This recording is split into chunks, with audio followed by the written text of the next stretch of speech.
Welcome to the podcast, The Creative Unlearning, with your host, Kieran, where we explore all the lessons we've been taught about creativity that are standing in our way and begin to make art on our own terms. Hello, and welcome back. Today, I wanted to talk about the power of creating over comparing. And really, at the very root of it, both of them are super powerful. Creating and using our creativity is powerful.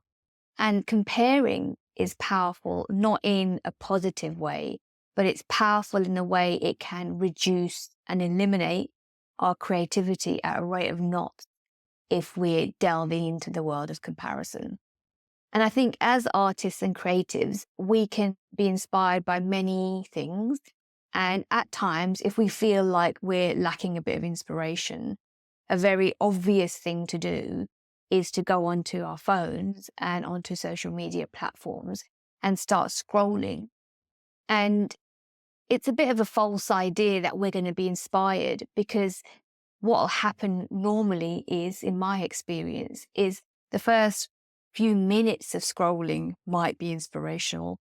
I might pass through a few posts that I find slightly inspiring or really inspiring, but it's such a quick spiral from being inspired into comparison. And it doesn't take that long at all. And I think if I was to set a timer, not that I ever have, it would be a minimal amount of time that I've looked over someone else's feed and felt inspired before I've slipped into this vortex of comparison, where then my brain is telling me that I'm not doing as well as them. They're younger than me and I'm further behind. They've only been doing this for like 2 hot minutes. I've been at this for years. What's gone wrong? And now I'm in a whole other world that's about as far away from inspirational as I could get. And I've taken myself there without intending to, but I have.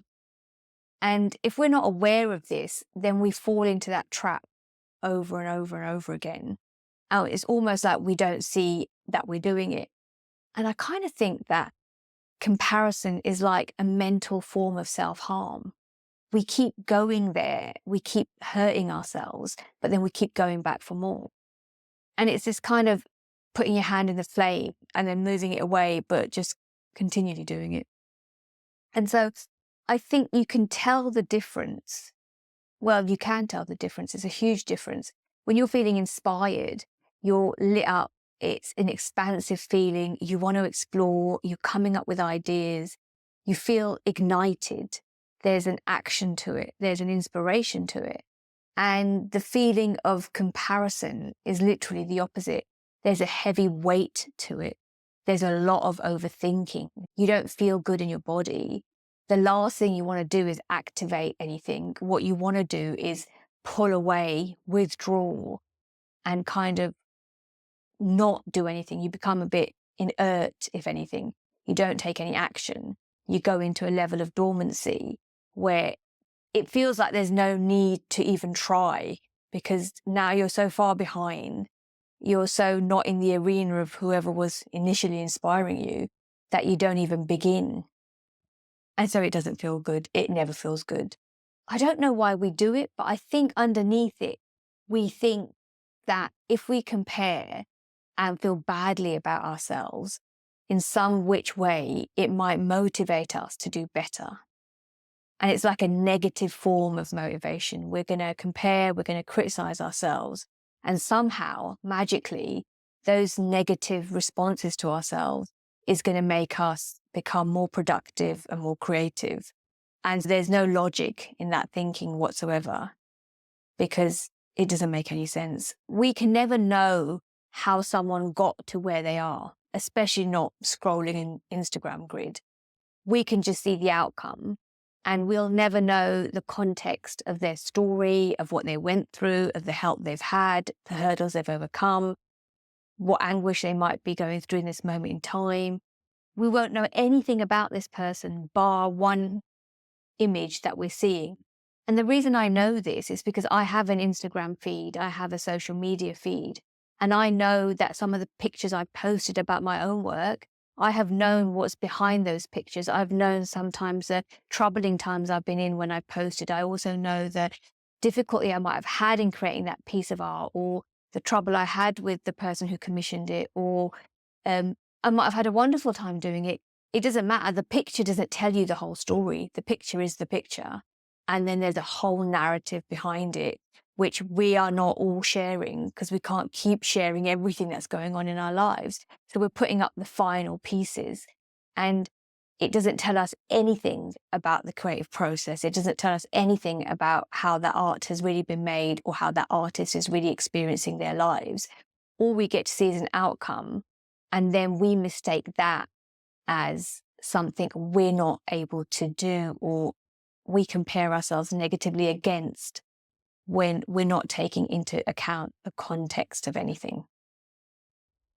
So I think the only conclusion I can draw from it myself is to steer clear of it as often as I possibly can, to not look. I don't look to my phone for inspiration. I look around other spaces. I excavate my own experiences for inspiration. We've all seen and experienced enough of life to be inspired for all an eternity. We don't really need to go looking for it in our phones.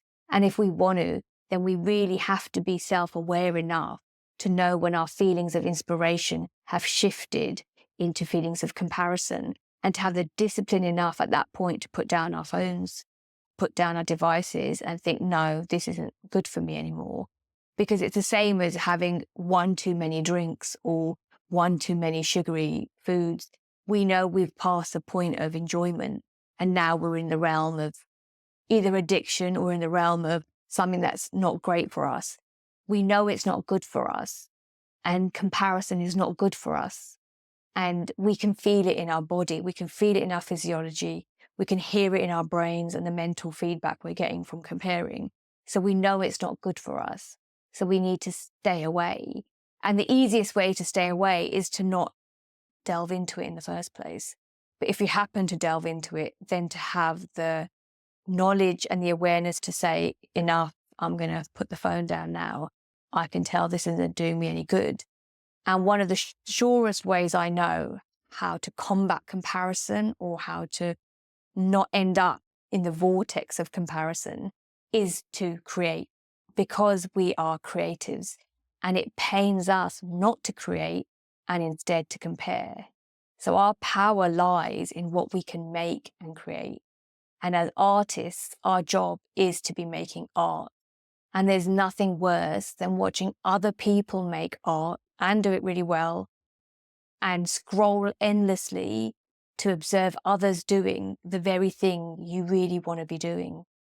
And my answer is, go and do that. Go and make art. Remind yourself that you are an artist. Your job is to make art. And then you can just go and do that very thing. Do that more often, and the comparing won't have so much validity. You won't have so much space to go there. And you don't need to use it as a form of distraction from your own work.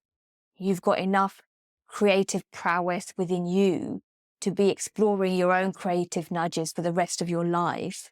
And you never need to be comparing yourself to anyone else's journey. And don't distract yourself by somebody else's creative process. That's theirs. Focus in on yours. And that's where you can catalyze your own creativity. That's all for today. If you have any topics you'd want me to cover, then please let me know, DM me, email me. My new book, The Creative Unlearning, is available now to download. It's an insight into the real life experiences of being an artist, and it comes with journaling prompts at the end of each chapter so that you can explore and gain insights on your own artistic voice and path. Thank you all for listening, and I will see you in the next episode.